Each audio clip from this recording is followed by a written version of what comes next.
And we have Dominique Cantwell from Bainbridge Performing Arts, who is coming to tell us all things Bainbridge Performing Arts during our pandemic, our challenge, our time of reflection that we have, at least through the end of May. And Dominique, thanks so much for taking some time to come join us. Yeah, good morning, everybody. Well, as I kind of mentioned earlier, I've got nothing but time right now. It's been determined since the governor released his phases that Bainbridge Performing Arts is a phase 4 organization. So we are trying to make the most of what will certainly extend well beyond May for us anyhow, to plan for what the extended timeline might look like. So like I said, I see a lot of familiar faces. I see some of you I haven't met before, but I think most people are probably familiar with BPA, but if you're not, please feel free to ask any kinds of questions. So thus far go for it. Yeah, I was curious. So can you paint us a picture a little bit about where BPA was when all of this rolled out, because I think people are interested in hearing not only like what your plans are, but like everybody had a journey, right? Like right after the first of the year, people are starting to think about the new year, and there were plans, and we're starting to do stuff, and then something happened. Can you share us a little bit about that journey for BPA? Well, it was kind of an exciting runway for us leading up to this. We've in the midst of one of our best seasons ever. Attendance had been at record levels. Thankfully, we had our gala in January. I know that that's something that a lot of organizations are trying to grapple with right now. So we kind of went into this in a fairly strong position. And in the days leading up to the shutdown, we were actually just about to open a production of Fun Home. It was our tech week. And we stopped everything. So right now, if you were to open a window into BPA, everything is exactly as we left it. It's like looking into a doll's house. It's the set of Fun Home. It's this living room on stage, and everything is ready to go for that show. We left the soundboard up. As soon as we are able to produce again, that is what will be on stage, because it's the one thing that's ready to go. So even if, say, in July, everything were fine and ready to go, we couldn't do something like Macbeth, which is what we'd planned for that timeline, because the rehearsal process starts 2 months in advance of that, and we can't get groups together. So the great news is Fun Home is probably one of the best things we've ever produced. We got to do some dress rehearsals, and it was phenomenal. So we'll get to start with a bang, which is exciting. But everything else in the interim is a little off kilter. We would have opened Pride and Prejudice last weekend. We would have had a collaboration with the Bainbridge Chorale 2 weeks ago, something we'd been looking forward to for 2 years. I guess now we can look forward to it for another year. We're already talking about how we can relaunch that collaboration, because it's just one of certainly my favorite things.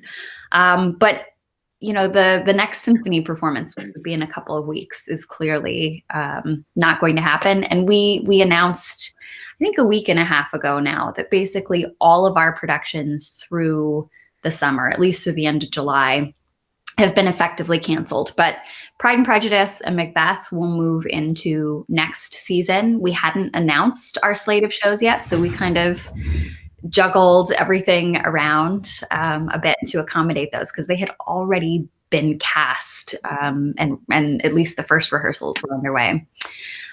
So we're affectionately calling it the season of hope and change, in that we hope we'll get to produce a season, but it's likely that at least some portion of that might change. We've got an eye on what might be happening this fall, particularly as we head into the regular cold and flu season.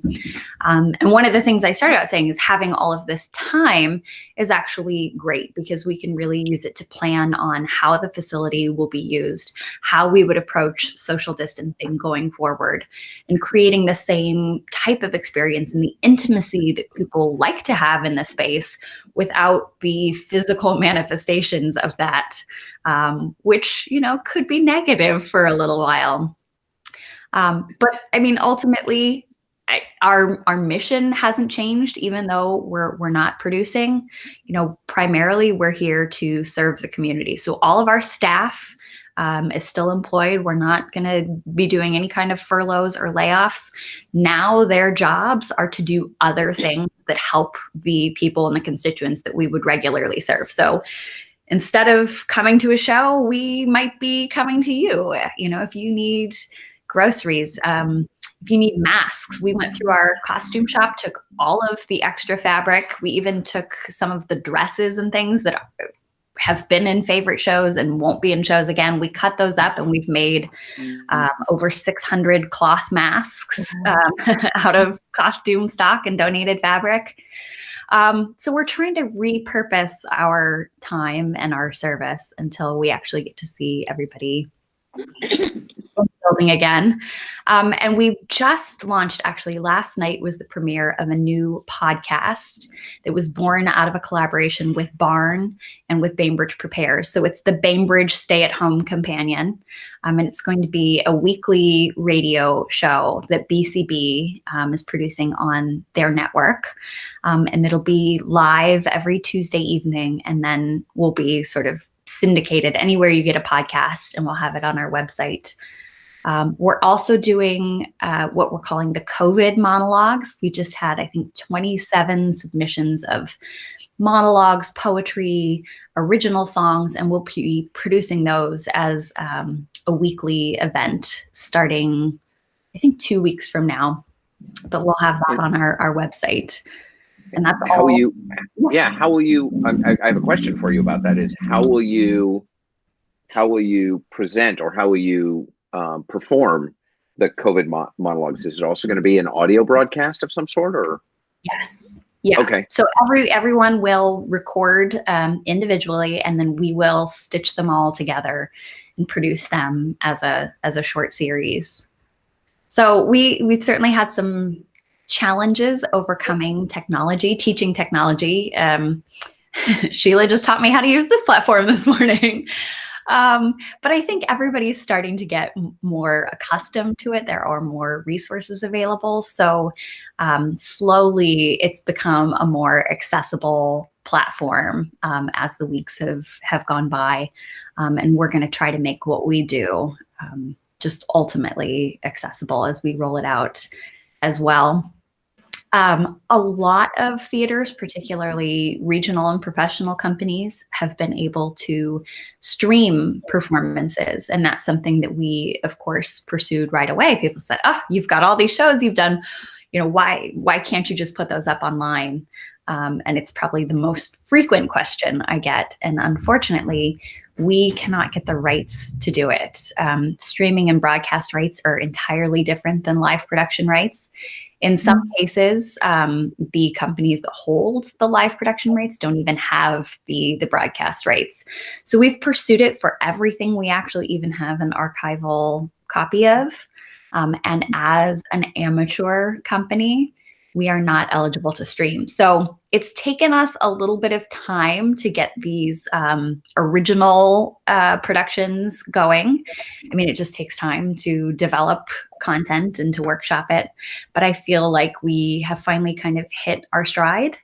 It's definitely outside of how we normally program. We're producers, not writers, but we have teamed up with some of the most wonderfully creative writers and performers on the island to adapt to the circumstances that we find ourselves in, and hopefully to continue to build, educate, and inspire community.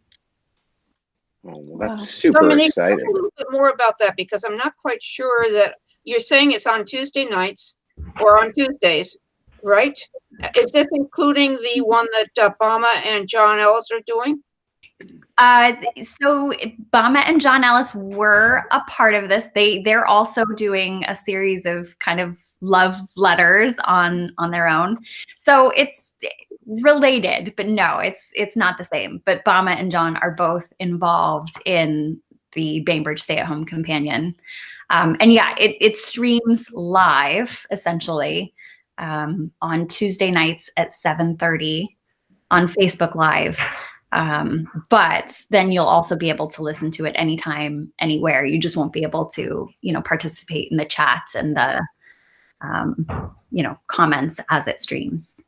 Okay, Oh, so got it. how So- do I go about getting onto that live thing on Tuesday nights at 7:30? So it's on Facebook. So unfortunately, if you're not on that platform, it's hard to participate in that, or it's impossible to participate in that particular event. But it's essentially going to be syndicated. So you can listen to it on BCB, and we're also getting it linked as a feature on our website. I was hoping that it would be up before the meeting started this morning. I didn't check in one more time to see if it's actually live, but I bet by the time we're done, if you were to go to bainbridgeperformingarts.org, it should be on our landing page. Okay. And it's pretty charming. What I heard you say, just for clarity's sake, is that it will be streaming on the BCB Facebook page.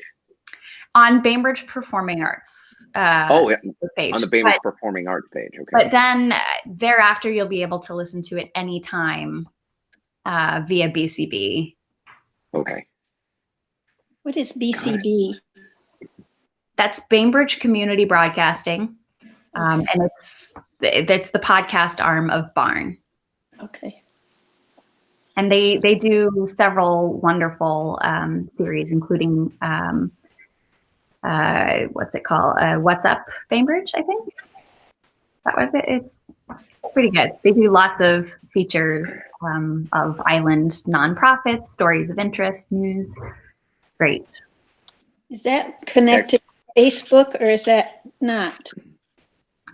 I know that they have a Facebook presence, but that's also available from BCB's homepage and from Barn. So they're able to post to social media, but it doesn't originate on Facebook. Right. So there's the tuning in bit, which is Tuesday nights, and you can do that on the Bainbridge Performing Arts Facebook page. Correct. If you want to watch it, listen to it any other time, you suggested, I think, that's going to the BCB page?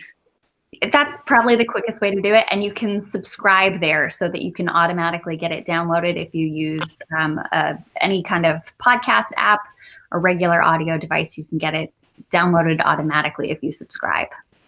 Right. Well, hi, Dominique. It's Lynn Murphy, and I'm just on your website here. Hi. And I see that you've got Beat the COVID-19 Blues with Dan Rosenberg's comedy. But I don't see the other one yet. So. Okay. Well, it's coming. It's coming soon. Yeah. Thank you. Absolutely. Dominique, this is Jim Hayner. We had talked before we went live here about what you all are calling this period that we're involved in. And I think you said that you're calling it a season of hope and change. Is that correct? Well, that's what we're calling our production. Yeah. Yeah. Well, the fact is, that's a very good description of where I think we are in this world today. And so, Charlie, now you know that we'll both use this a season of change, of hope and change, as a description of the situation that we're involved in. And I appreciate your creativity. Oh, well, thank you. I think the alternatives are rather bleak. So if you can grasp a sense of optimism and find a way through that navigates with eyes up, it helps. Yeah, for sure. It sounds like your theater is like a time capsule right now, right? Like it closed down in the middle of production for Fun Home, right? That's exactly right. I was in yesterday. I sneak in every couple of days to pay bills and check on the place. Even the gallery show is still up in the lobby. And it's really strange to be there as the only person when it is silent and dark. But there's a little bit of poetry to it. It's a place that is so ordinarily so dynamic and so filled with people. To view it through this lens where time is stopped is really unique and has certainly helped me develop a sense of perspective, and has shaped that hope about the future. I take nothing for granted. Yeah. You know, I got a great reflection the other day from my wife about how what we're this season of hope and change is that that it's very interesting. It will be a time that our kids remember, because I've got kids who are teenagers. It will certainly be a time we remember, but whether it's 1 year, 2 years, 4 years down the road, it's going to resolve itself, and what it looks like afterward is going to be different. But 10 years from now, or even 5 years from now, it will live completely differently than it does now. And I find that there's real hope in the fact that, you know, difficult times have a limit to them. Is that they only are difficult for as long as they are, and then you are on to whatever's next. And you know, they build resiliency. I mean, that's the thing. For every moment that you're walking a difficult path, everything thereafter, every step that follows is a little easier. Every challenge that comes down the road, it is changed. It's more palatable, I suppose. So I certainly don't relish the fact that we're going through this. But I think of the way that it will put a little steel in my children's spines, and their ability to see and analyze and navigate the rest of their life as a result is actually encouraging. I hope that we won't forget what we've done here. Mhm. There's so many wonderful things that have happened on our little island, much less in the whole country and the world.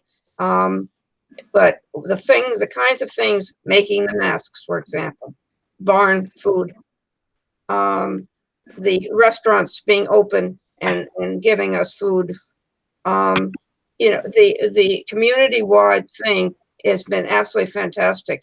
What IVC has done, you know, it's just absolutely fantastic.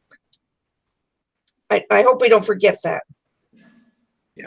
I think it's certainly brought out the best in people, and I see in the arts sector, it's inspiring tremendous creativity. And just like other historical periods of time, I'm sure that it will be encapsulated in art, in writing, in poetry, probably in plays and musicals. I think that there are a lot of people with time to reflect who will commit that to the record. And I look forward to this being remembered critically in the future, certainly on stage. Right. Yeah. And it always takes it always in reflection looks, you know, either more or less significant than it does now. Right. Like what we do or don't do. And just that awareness that whatever we thought we should be doing, we have to remember that this is a challenging time for all of us, and giving ourselves a little extra space to allow our process and sort of understand how this is all rolling out. That's okay too. Dominique, I heard you. How much do you think, I was just going to ask about, Dominique, about the content, that how much the Edge is going to contribute to that, if any?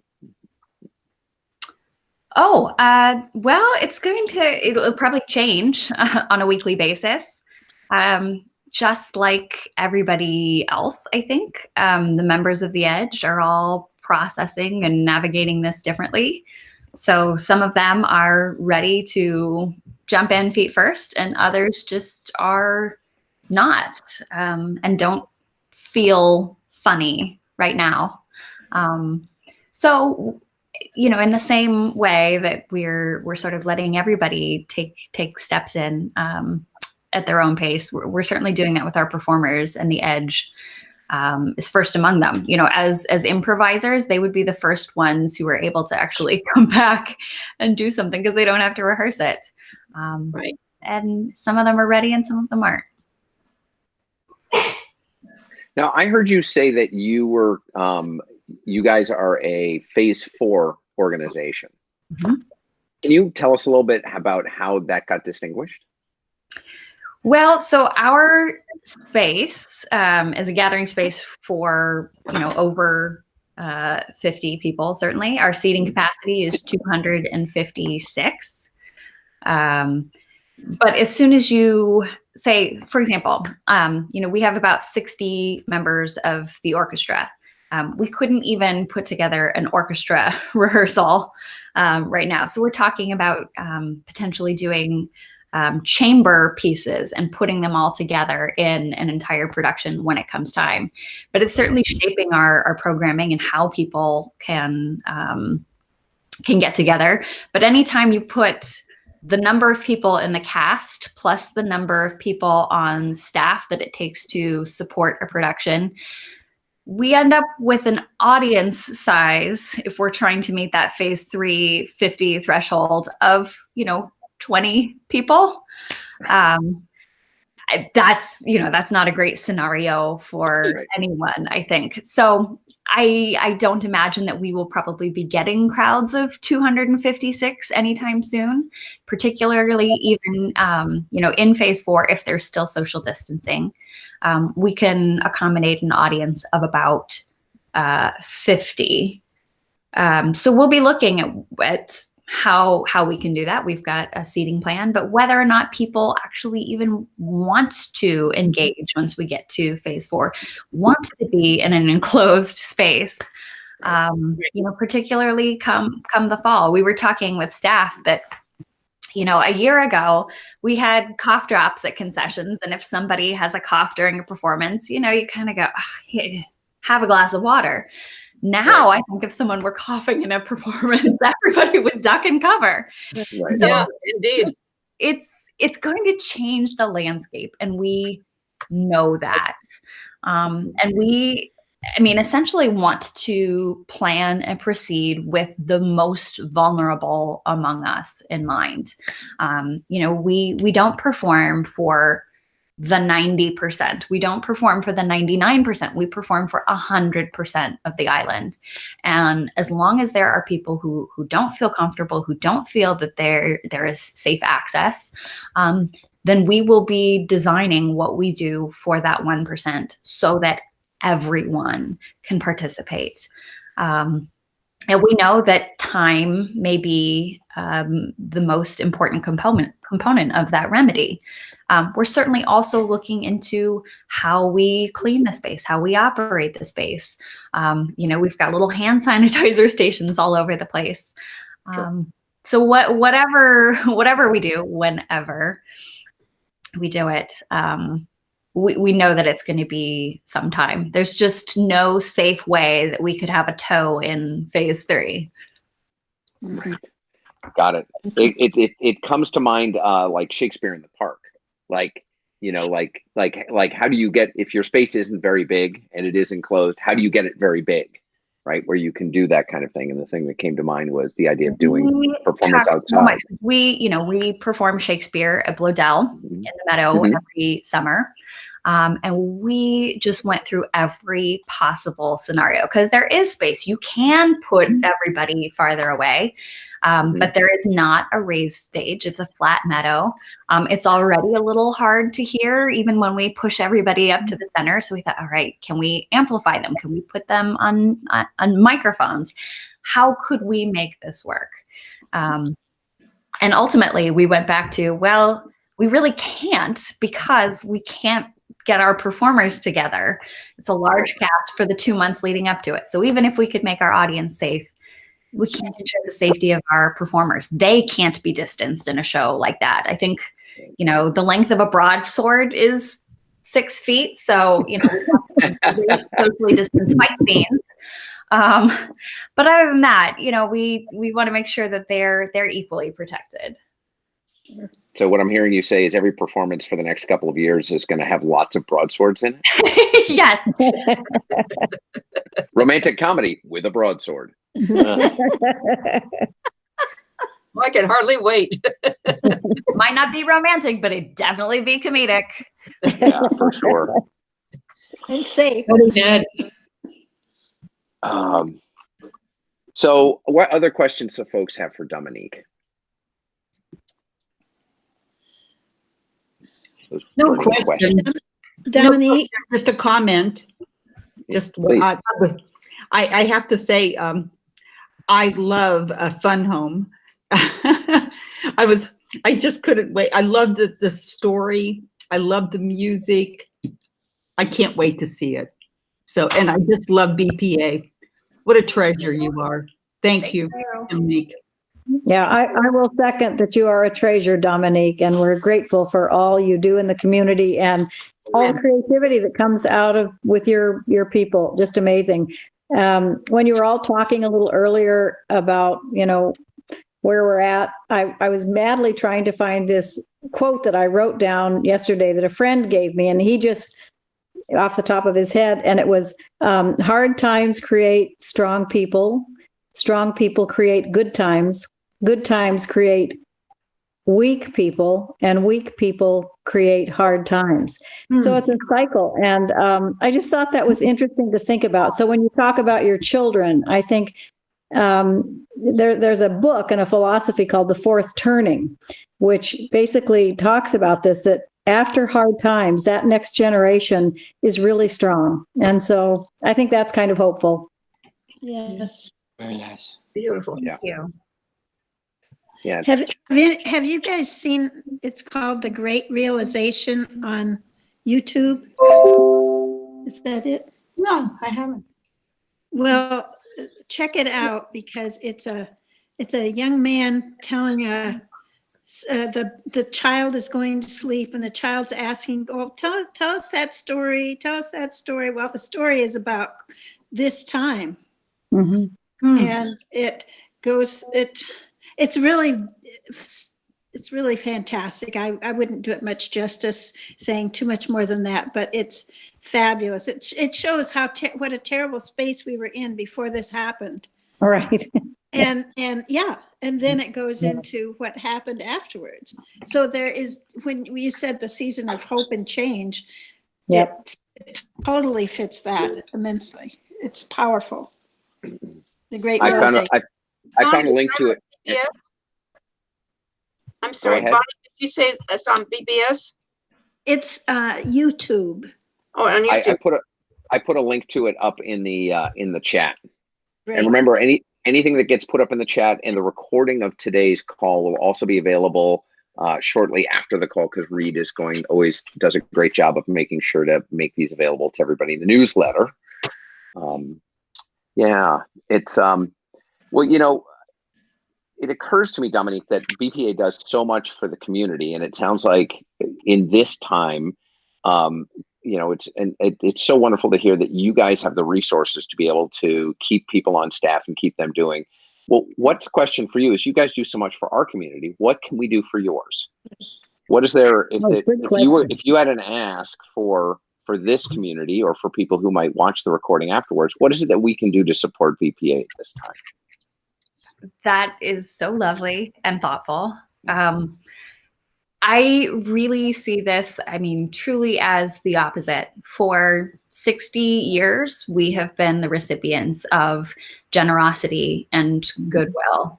The fact that we are able to weather this storm is because of what this community has done for us. So, truly the best thing that you can do is to help us continue to serve, to lean into organizations like Helpline and IVC to support local businesses.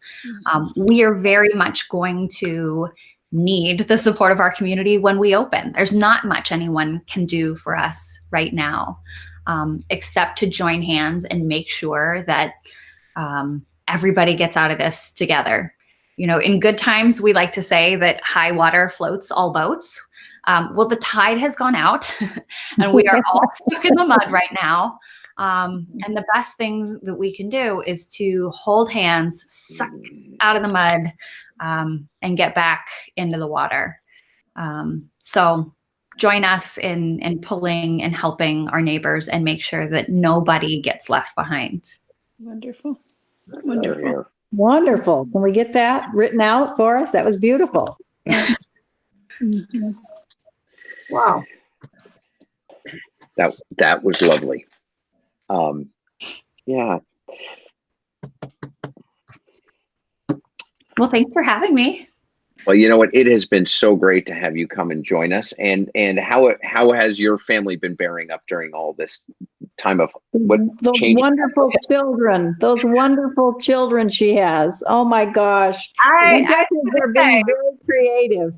we've actually weathered this really well. My children are best friends. So it's nice not being stuck, in a pit where they're fighting or anything. There are no cage matches here. It's my daughter brought me coffee yesterday morning that she had put a chocolate "I love you" on the top of. So so we're doing okay. So now I just need parenting advice. The best part of all of this is, for 10 years, all of my nights and weekends have been at BPA. We've got rehearsals and meetings on weeknights. Every weekend I am at the theater and I'm on stage. And the only thing that ever really gets me down is not having more time with my children, missing Friday night dance parties and all of those things. And they have never known life when I'm around. I mean, my son wasn't even a year old when I started. And getting this time together has been Blessing. the great realization for us. And as hard as everything is, as stressful as so many of the external forces are, this has been probably the most restorative couple of months in my whole life. Yeah. It's great. That's wonderful. That's absolutely wonderful. Oh, well, thank you so much for coming and spending some time with us and coming to play. And, whether you come back to present with new news or want to talk about how things are going, we would love to have you come back.